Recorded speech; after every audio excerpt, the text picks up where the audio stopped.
Dugaan korupsi penerbitan sertifikat jeru program redistribusi reforma agraria tahun 2021 yang menjerat terdakwa Slamet Parida, Kepala Desa Batu Winangun, Kecamatan Lubuk Rajo, Kabupaten Ogan Komering Ulu.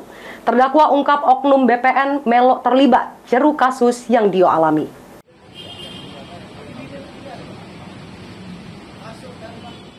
Sidang pembuktian perkara dugaan korupsi penerbitan sertifikat jeru program redistribusi reforma agraria tahun 2021 yang menjerat terdakwa Slamet Parida yang merupakan Kepala Desa Batu Winangun, Kecamatan Lubuk Rajo, Kabupaten Ogan Komering Ulu.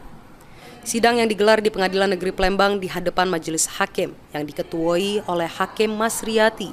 Juru agenda sidang, keterangan terdakwa Slamet Parida ngungkap ke ado pihak lain yang melok nerimo aliran duit tersebut. Setiap panitia yang dibentuknya nerimo masing-masing sekiro 215 juta rupiah dan dibagi-bagi.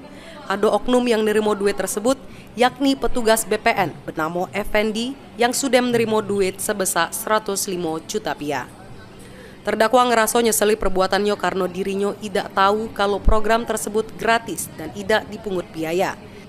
Sehingga majelis hakim dengan tegas nyaran ke terdakwa untuk balik ke duit yang ditilepnya.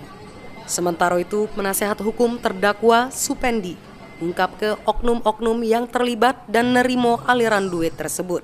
Dirinya berharap supaya nama-nama oknum yang terungkap pacak segera diproses.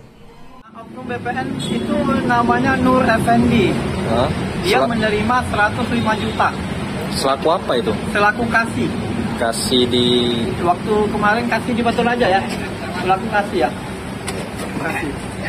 Dan harapan kami semua oknum yang menerima uang semuanya diproses biar merasa adil buat klien kami. Dari dakwaan, jaksa penuntut umum mengakibat ke kerugian negara sebesar 350 juta rupiah. Lutfi, PAL TV.